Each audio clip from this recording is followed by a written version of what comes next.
அனைவருக்கும் வணக்கம். நான் உங்கள் 5ஆம் தலைமுறை ஜோதிடர் ராம்குமார் ராஜேந்திரன். நம்ம இன்னைக்கு பார்க்க போகிற தலைப்பு மீன ராசி அன்பர்களுக்கு இந்த நவம்பர் மாதத்தின் சிறப்பு பலன்களை பற்றி தான் இந்த காணொலியில் பார்க்க போகிறோங்க.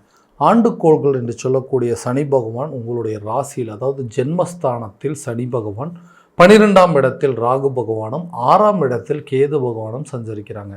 இந்த குரு பகவான் அதிசார பயிற்சியின் மூலமாக 4ஆம் வீடான மிதுனத்திலிருந்து 5ஆம் வீடான கடக ராசிக்கு பயிற்சி அடைஞ்சிட்டாருங்க.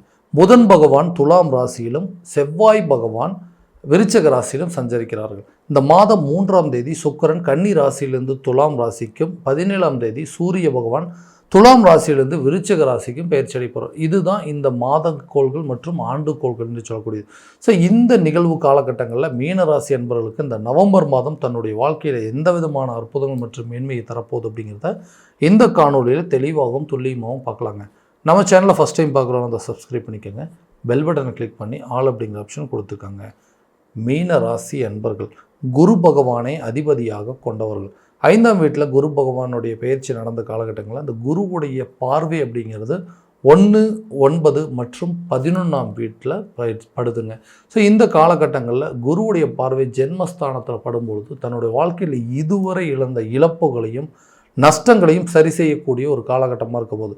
தொழில் ரீதியாக நிறைய இழப்புகள் நஷ்டங்கள் அப்படிங்கிறது சந்திச்சிட்டேங்க. என்னால் தொழிலை பண்ண முடியுமா, இதுக்கு மேலே என்னால் நடத்த முடியுமா, மற்றவங்க மத்தியில் மற்றவங்க பேசுன மாதிரி உன்னால் இல்லை இது பண்ண முடியாதுன்னு சொன்னவங்க மத்தியில் அது உண்மையாக நடந்துருமோ அப்படிங்கிற குழப்பத்தில் இருந்துகிட்ருக்குங்க. அந்த குழப்பங்கள் அப்படிங்கிறது தீருங்க. தொழிலில் இதுவரை இருந்து வந்த நஷ்டங்கள் அப்படிங்கிறது உங்களை விட்டு விலகும். தொழிலில் நல்ல லாபகரமான சூழல் அப்படிங்கிறது ஏற்படுங்க. தொழில் ரீதியாக நிறைய மாற்றங்கள் மற்றும் முன்னேற்றங்கள் பண்ணுவீங்க. என்னென்ன விஷயங்கள் அடிஷ்னலாக பண்ணும், ஒரு தொழிலை ஒரு இடத்துலேருந்து இன்னொரு இடத்துக்கு மாற்றம் பண்ணும்போதோ அல்லது அதில் ஏதாவது இம்ப்ரூவ்மெண்ட் பண்ணுறதுக்கோ அதில் சில செலவினங்கள் செய்கிறது, ஒரு முதலீடுகள் செய்கிறது, இது எல்லாத்துக்குமே இந்த காலகட்டங்கள் பொருத்தமான காலகட்டங்களாக இருக்குங்க. நிறைய மாற்றம் செய்வீங்க. அந்த மாற்றங்கள் மூலமாக முன்னேற்றம் கண்டு அதில் நல்ல ஒரு லாபத்தை சம்பாரித்து இழந்த மதிப்பு மரியாதை அந்தஸ்தை மீட்டெடுக்கக்கூடிய ஒரு காலகட்டமாக இருக்க போகுது. ஸோ ஜென்ம சனியால் நிறைய பேர் சொந்தமாக ஒரு தொழில் பண்ணணும்னு ஆசைப்பட்டிருப்பீங்க. அந்த நிலை அப்படிங்கிறது இந்த நேரத்தில் ஈடேறும். மற்றவங்க கூட பார்ட்னர்ஷிப்பாக இருந்தது எல்லாத்தையும் விட்டுட்டு சொந்தமாக தொழில் செய்வதற்கான சூழல் அப்படிங்கிறது இந்த காலகட்டங்களில் கண்டிப்பாக இருக்கும். உங்களுடைய தொழிலுக்கு நீங்கள் தான் முதலாளி அப்படிங்கிற அளவுக்கு சில சூழல் அப்படிங்கிறது ஏற்படும். வியாபார ரீதியாக அந்த இதுவரைக்கும் இருந்து அந்த தேக்க நிலைகள் அப்படிங்கிறது அகலுங்க.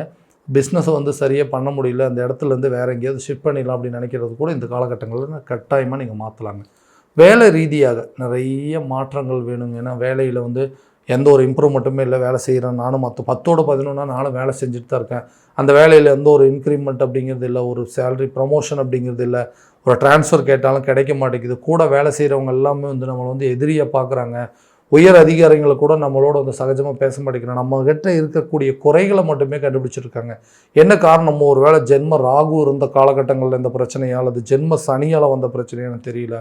எந்த ஒரு முன்னேற்றமும் இல்லாமல் இருக்குதுங்க. செய்யாத தவறுக்கு சில நேரத்தில் தண்டனை அனுபவிக்கிறேன். பிடிக்காத துறையில் சில நேரம் வேலை செய்ய வேண்டியதாக இருக்குங்க. பிடிக்காத துறையில் எடுத்துகிட்டு போய் திணிக்கிறாங்க. இந்த வேலையை நீங்கள் செஞ்சு தான் ஆகணும், இந்த டிபார்ட்மெண்ட்டில் நீங்கள் இருந்து தான் ஆகணும் அப்படிங்கிற அளவுக்கு சூழ்நிலை இருந்திருக்கு. அந்த நிலைகள்லாம் மாறும். புதுசாக வேலை கிடைக்குங்க.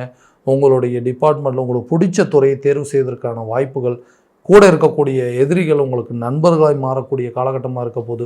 உயர் அதிகாரிகள் உங்களோட வேலையை பாராட்டக்கூடிய ஒரு தருணமாக இருக்க போதுங்க.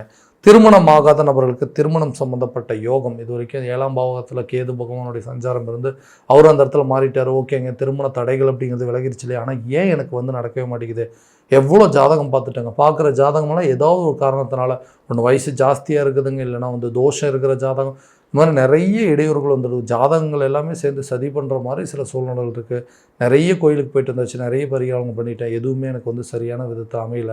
இந்த நிலை அப்படிங்கிறது மாறுமா? திருமண தடைகள் தீருமானா கட்டாயமாக தீரும். கூடிய விரைவில் திருமணம் சம்மந்தப்பட்ட பாக்கியங்கள் உங்களுக்கு நல்ல ஒரு பலன் அப்படிங்கிறது கொடுக்கும். முயற்சிகள் வெற்றி காணக்கூடிய ஒரு காலகட்டமாக இருக்க போது. அடுத்தது குழந்தை பாக்கியம் இல்லாத நபர்களுக்கு குழந்தை பாக்கியம் கண்டிப்பாக ஏற்படும். ஏன்னா ஒரு பெண் வாரிசு இருக்குங்க, ஒரு ஆண் வாரிசு இருந்தால் நல்லா இருக்குமே அப்படின்னு யோசிச்சோம். ஒரு ஆண் வாரிசு இருக்குது, பெண் வாரிசு இருந்தால் நல்லா இருக்குமே, அல்லது முதல் குழந்தையே எல்லா விதத்திலையும் தள்ளி போயிட்டுருக்கு. நிறைய டைம் மிஸ்கேரேஜ் ஆயிடுச்சுங்க. ஐவிஎஃப் ட்ரீட்மெண்ட் இந்த மாதிரிலாம் முயற்சி பண்ணிட்டோம், எதுவுமே எங்களுக்கு சாதகமாகவே இல்லை. 5ஆம் பாவகத்தில் குரு பகவானுடைய அதிசார பயிற்சிங்க. இந்த 3 மாத காலகட்டங்களும் உங்களுக்கு ஒரு நல்ல பலன் கொடுக்கும். 5ஆம் இடத்துல குருவுடைய உச்சநிலை, உங்களுடைய ராசிநாதன் உங்களுடைய ராசிக்கு 5ஆம் வீட்டில் உச்சத்தில் இருக்கும்போது கண்டிப்பாக குழந்தை சம்மந்தப்பட்ட பாக்கியங்கள் உங்களுக்கு கை கொடுக்கும். ரொம்ப நாளாக நீங்கள் ட்ரீட்மெண்ட் பண்ணிட்டு இருக்கிறீங்கன்னா கூட அந்த ட்ரீட்மெண்ட் உங்களுக்கு சாதகமான நிலையை ஏற்படுத்துங்க. வம்பு வழக்கு சம்மந்தப்பட்ட பிரச்சனைகளோ ஒரு கோர்ட்டு கேஸ் சம்மந்தப்பட்ட பிரச்சனைகளோ உங்களுக்கு சாதகமான தீர்ப்புகள் அப்படிங்கிறது இருக்கும். பூர்வீக சொத்துக்கள் உங்கள் கைக்கு வந்து சேருங்க. பூர்வீகத்தில் இருக்கக்கூடிய வில்லங்கங்கள் தீரும். பூர்வீக சொத்துக்களால் பங்காளிகள் மூலமாக இருந்த அந்த மன சங்கடங்கள் அப்படிங்கிறது அகலம். சகோதரர் மத்தியில் நல்ல ஒரு அந்யோன்யம் ஏற்படுங்க. விலகி சென்ற நபர்கள் கூட விரும்பி வந்து சேரக்கூடிய ஒரு காலகட்டமாக இருக்க போது. உங்களை எதிரியாக நினச்சவங்க கூட உங்களை நண்பர்களாக மாறக்கூடிய ஒரு தருணமாக இருக்க போது. முயற்சிகளை வெற்றி காணக்கூடிய காலகட்டங்கள். கணவன் மனைவிக்கிடையே இருக்கக்கூடிய கருத்து வேறுபாடுகள் அப்படிங்கிறது கண்டிப்பாக தீருங்கன்னா, எதுக்கு எடுத்தாலும் சண்டை போட்டுருக்கு, நான் எல்லா விதத்துலையும் பொறுமையாக போகக்கூடிய நபர்கள்னால என்னையவே கோவப்படுத்தி பார்க்குறாங்களே, வீட்டில் குடும்பத்தில் இருக்கக்கூடிய கணவர் தான் அந்த மாதிரி பேசுகிறாங்கன்னா, மாமனார் ஒரு பக்கம், மாமியார் ஒரு பக்கம், நாத்தனார் ஒரு பக்கம், இந்த மாதிரி எல்லாமே அந்த குடும்பத்தில் இருக்கிறவங்கெல்லாம் எனக்கு எகென்ஸ்டாக பேசுகிற மாதிரி இருக்குங்க. எந்த தவறுமே செய்யலாம் கூட சில நேரத்தில் அந்த தவறை நான் தான் செஞ்சேன்னு சொல்லி செய்யாத தவறுக்கு தண்டனை அனுபவிச்சுட்ருக்கேன். இந்த லைஃபே வேண்டாம்னு சொல்லிட்டு சில பேர் டிவோர்ஸ் வரைக்கும் போயாச்சு. எல்லாத்தையும் விட்டுட்டு இன்றைக்கி வேறு ஒரு வாழ்க்கையை தேடி போயிட்டேன். அட்லீஸ்ட் நான் இன்றைக்கி எனக்கு அமைஞ்ச வாழ்க்கை தான் சரியில்லையே தவிர நான் அமைச்சிக்கணும்னு நினச்சி எதிர்பார்த்து போகக்கூடிய லைஃப் நல்லா இருக்குமா, அல்லது என்னை தேடி வரக்கூடிய லைஃப்பை எனக்கு வந்து நல்ல ஒரு பலன் கொடுக்குமா அப்படின்னு எதிர்பார்த்துட்டு நபர்களுக்கு கண்டிப்பாக கணவன் மனைவிக்கிடையே இருக்கக்கூடிய கருத்து வேறுபாடுகள் தீரும். பிரிந்த நபர்கள் ஒன்று சேருவாங்க. இது வரைக்கும் வம்பு வழக்கு, கோர்ட்டு கேஸ் பிரச்சனை, டிவோர்ஸ் வரைக்கும் போன பிரச்சனைகள் கூட தீரக்கூடிய ஒரு காலகட்டமாக இருக்க போகுது. பிரிந்த நபர்கள் ஒன்று சேருவாங்க. தான் விட்டுட்டு போன வாழ்க்கையை தன்னை தேடி வருங்க. நீங்கள் எதிர்பார்த்து போகக்கூடிய லைஃப் உங்களுக்கு நல்ல ஒரு பலன் அப்படிங்கிறது கொடுக்கும். உங்களை தேடி வரக்கூடிய லைஃப் கூட உங்களுக்கு நல்ல ஒரு சாதகமான சூழல் அப்படிங்கிறது, இதுக்கு முன்னாடி நடந்த கசப்பான அனுபவங்களை மறக்கக்கூடிய ஒரு காலகட்டமாக இருக்க போதுங்க.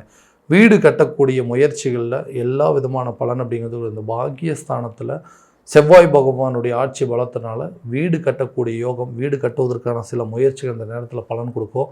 வண்டி வாகனங்கள் மாற்றங்களுக்கு உண்டான யோகங்கள், நகை ஆபரணங்கள், அதே நேரத்தில் வீட்டுக்கு தேவையான சில பொருட்களை வாங்கி மகிழக்கூடிய ஒரு காலகட்டமாக இருக்க போது. சொந்தமாக வீடு கட்டுவதற்கான முயற்சி, சொந்தமாக வாகனம் வாங்குவதற்கான முயற்சிகள் இந்த நேரத்தில் நல்ல ஒரு பலன் அப்படிங்கிறது கட்டாயமாக கொடுக்குங்க. கடன் இல்லாத ஒரு வாழ்க்கை, யாருக்காகவோ கடன் பட்டு இன்றைக்கி அந்த கடனால் நான் மன உளைச்சலுக்கு ஆளாக்கியிருக்கிறேன், அந்த கடனை எப்படியாவது அடைக்கணுங்க, அதுக்கு உண்டான பண தேவைகள், நான் கேட்குற இடத்துல எனக்கு உதவிகள் கிடைக்கவே மாட்டேங்குதுன்னு எதிர்பார்க்குறவங்களுக்கு கூடிய விரைவில் கட்டாயம் உங்களுக்கு வந்து பண எதிர்பார்ப்புகள், நீங்கள் எதிர்பார்த்த இடத்துலேருந்து கரெக்டான தொகைகள் உங்கள் கைக்கு வந்து சேருவதனால கடனை நீங்கள் அடைக்கிறதுக்கு சில முயற்சிகள் எடுப்போம். மருத்துவ செலவுகள், வீண் விரயங்கள், நஷ்டங்கள், ஜென்ம சனி 12ஆம் இடத்துல ராகு இருக்கிறது, வீண் விரயங்களையும் நஷ்டங்களையும் கொடுத்துட்டே இருக்குது. ஆரோக்கியத்தில் கெடுதல்கள் அப்படிங்கிறது வந்துகிட்டே இருக்குங்க. ஹெல்த்தில் முன்ன மாதிரி ஒரு நல்ல ஒரு ஆரோக்கியம் இல்லாமல் இருக்குது. ஏதாவது தொந்தரவு ஒன்று மாற்றி ஒன்று வந்துகிட்டே இருக்குன்னா ஹெல்த் சம்மந்தப்பட்ட பிரச்சனைகள் இந்த காலகட்டங்களில் தீருங்க. ஆரோக்கியத்தில் இருக்கக்கூடிய பாதிப்புகள் என்னென்னு தெரிஞ்சு அதற்குண்டான ட்ரீட்மெண்ட் எடுக்கக்கூடிய ஒரு காலகட்டமாக இருக்க போதுங்க.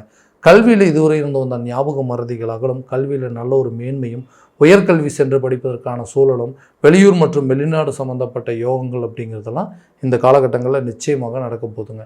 ஏன்னா இந்த கடன் விஷயத்தில் சரி, ஒரு வேலை விஷயத்துலையும் சரிங்க, ஒரு தொழில் ரீதியாகவும் சரி, கொஞ்சம் ஃபாரின் வந்து இம்போர்ட் பண்ணணும், எக்ஸ்போர்ட் பண்ணணும், வெளியூர் அல்லது வெளிநாடு பயணங்களை மேற்கொள்ளணும் கூடிய சூழ்நிலையெல்லாம் இந்த நேரத்தில் இருக்கும். கவர்மெண்ட் ஜாப் ரிலேட்டடாக வந்து படிச்சுட்டு இருக்கக்கூடிய நபர்களுக்கு இந்த ஜென்ம சனி மேலே குரு பகவானுடைய பார்வை படுறதுனால அரசு துறையில் இருக்கக்கூடிய நபர்களுக்கு நல்ல ஒரு மேன்மையை கொடுக்குங்க. டிரான்ஸ்ஃபர் சம்மந்தப்பட்ட விஷயங்கள் அல்லது கவர்மெண்ட் ஜாபுக்கு படிச்சுட்டு இருக்கிறவங்களுக்கு கூட இந்த காலகட்டங்களில் உங்களுக்கு ஒரு நல்ல அற்புதமான வாய்ப்புகள் அப்படிங்கிறது இருக்க போது. சகோதரர்கள் மத்தியில் இருக்கக்கூடிய பாதிப்புகள் தீர்ந்து பூர்வீக சொத்துக்கள் இருக்கக்கூடிய வில்லங்கங்களை தீர்த்து கொள்ளக்கூடிய ஒரு காலகட்டமாக இருக்க போதுங்க. ஸோ இது வரைக்கும் நம்ம பார்த்ததுனா கோச்சார ரீதியான பலன்களை மட்டும்தான். எந்த பலன்கள் அனைத்து உங்களுக்கு நடக்குமானா உங்களுடைய சுய ஜாதகத்தை முழுமையாக தெரிஞ்சுக்கிட்டு அதற்குண்டானபடி சில முயற்சிகள் எடுத்திங்கன்னா வாழ்க்கையில் எல்லா விதமான வெற்றிகள் அப்படிங்கிறது கண்டிப்பாக உங்களை தேடி வருங்க. உங்களுடைய ஜாதகத்தை எங்கிட்ட பார்க்கணும்னு விருப்பப்பட்டீங்கன்னா கீழே தெரிகிற நம்பருக்கு கான்டாக்ட் பண்ணி அப்பாயின்மெண்ட் ஃபிக்ஸ் பண்ணிக்கோங்க. அப்படி இல்லையா உங்களோட ஜாதகத்தை வாட்ஸ்அப் மூலமாக அனுப்பிச்சிச்சிங்க அப்படின்னா தெளிவான முறையில் கணிச்சு துல்லியமான பலன்கள் அப்படிங்கிறது உங்களுக்கு தெரியப்படுத்தப்படுங்க.